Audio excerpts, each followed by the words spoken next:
rebates. Seriously. As if these relatively sunny days lately for the budget will last forever, and there's no gloomy forecast ahead. Which side are you on? Which side are you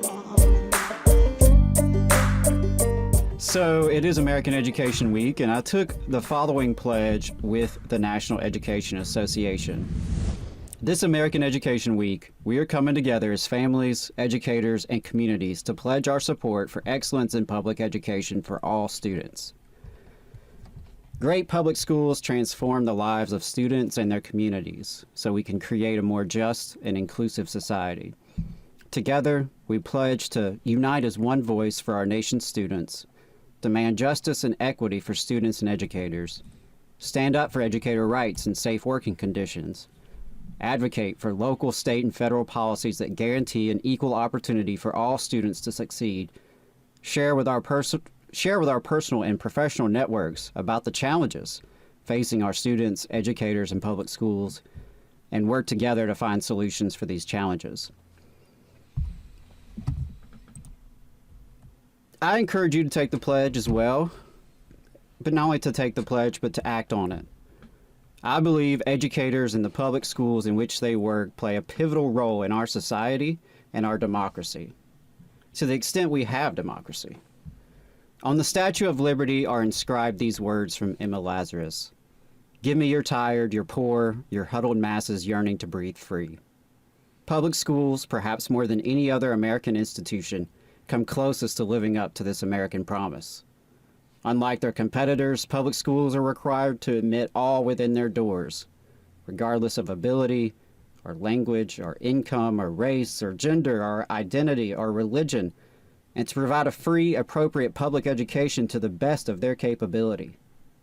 For all its flaws and remaining inequities, public education is one of the most long-lasting, comprehensive social benefits provided to families, particularly in a state like Alabama. Schools alone cannot fix all of our society's ills, though we often act as if they can. But we should always remember that public schools are the cornerstone of their communities. We need a strong majority to firmly declare that every child should receive an excellent public education. In the aftermath of the Great Recession, the GOP took control of a supermajority of the Alabama legislature, along with control of the executive and judicial branches. The results were as destructive as they were predictable. Some of the steepest funding cuts in the nation, the legalization and spread of sketchy charter schools, private school vouchers established through the Alabama Accountability Act, bogus so-called accountability measures like the failing schools list, attacks on the retirement pension and the creation of a second-tier retirement, attacks on the teaching profession itself from multiple directions, attacks on due process and tenure, resulting in a significantly weakened set of rights under the so-called Students First Act. Gotta love these Orwellian names. And of course, attacks on AEA, which is a shell of its former self. All of this and more happened within a few years early last decade, meaning an entire generation of Alabama students have been educated in an environment of austerity, corporate reform, and privatization. An entire generation of Alabama students sent to public schools sabotaged by politicians, schools struggling to retain and recruit qualified educators and provide the education our students deserve. In the last few years, the legislature has been a lot more quiet regarding the legal and funding framework for public schools. Propelled by right-wing media, controversies have erupted around issues of race, gender, and of course COVID. But the education budget and salaries have grown steadily with minimal opposition, even if in real inflation-adjusted dollars, we're mostly talking about catching up for previous cuts and stagnation. Compared to the first half of the last decade, the last several years have seen a de-emphasis from the legislature's GOP supermajority when it comes to the accelerated privatization and sabotage of public schools. However, Alabama's educators would be making a mistake to assume this relative truce will last. The first year of a new four-year term for legislators is often the most important. Years away from their next election and emboldened by victory, This is typically when the wildest and worst ideas are put forth. If they screw you over in 2023, they reckon you'll forget by 2026. Whether it's asinine culture wars playing to ignorance and prejudice, or the ever-present threats of more privatization, Alabama's educators will need to be informed and organized to withstand what might be coming over the next 4 years.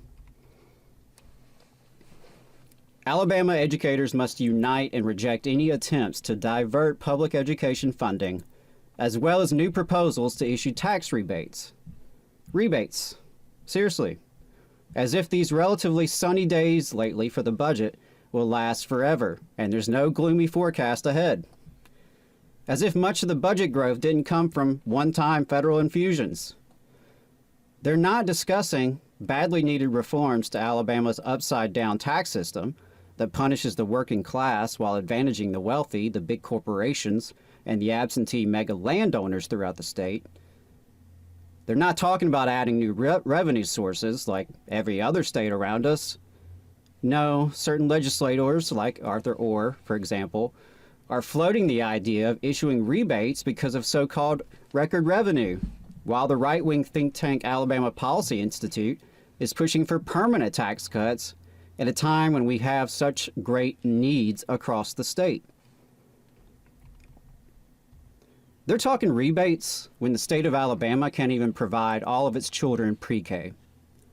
They're talking rebates when many of our public schools, from the Tennessee line to the Gulf of Mexico, have mold, asbestos, tainted water, leaky roofs, broken HVACs, and unsafe playgrounds.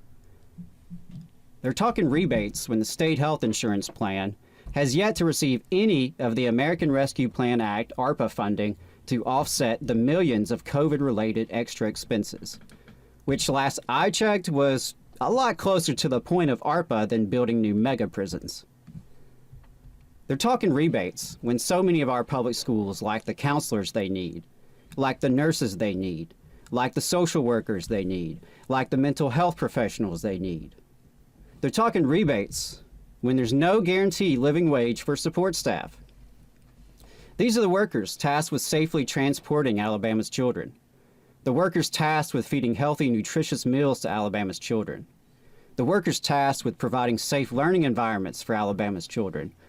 The workers tasked with providing safe, clean facilities for Alabama's children. And all the other workers whose labor allows our public schools to operate for Alabama's families. They don't guarantee these folks a living wage, or in many cases even a fair step raise policy, and legislators want to talk about rebates. Nearly 80% of Alabama's teachers are women, and they don't even provide maternity leave. Teachers are tasked with shaping the future of young people and by extension our entire society. And yet, they're not even provided the legal opportunity in Alabama to collectively bargain their working conditions or withhold their labor. If our state were serious about public education for all its children, educators would be empowered to create the kinds of public schools our communities deserve.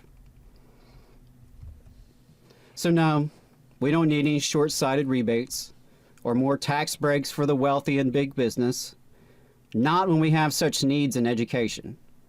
Not when we rank at or near the bottom on every quality of life metric. Not when hundreds of thousands of our fellow Alabamians suffer as the state refuses to expand Medicaid. Not when we have an incarceration crisis that is an international disgrace. Not when parts of our state lack first world infrastructure. No, we don't need more trickle-down economics when it has so clearly failed the everyday people of our state. We need a diverse, working-class movement rooted in love, justice, and solidarity that can demand an excellent public education for all of Alabama.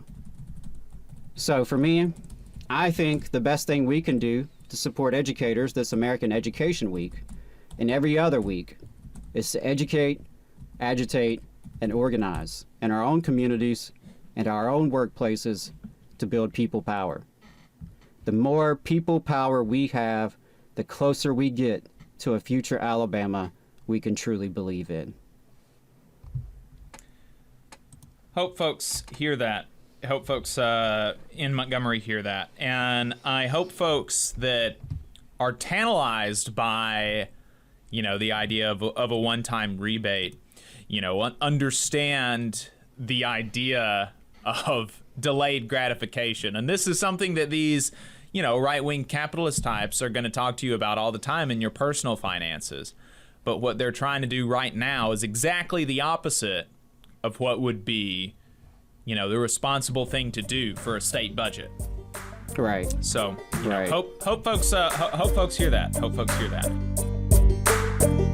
You just saw a clip from the Valley Labor Report. We are live every Saturday morning from 9:30 a.m. till 12:30 p.m. And we pride ourselves on keeping all of our content free to everybody so that we can talk to as many working folks as possible. If you support the work that we're doing, you think that it's important, you think that it's good, then consider making a monthly contribution to the project, and you can do that on our website, tvlr.fm.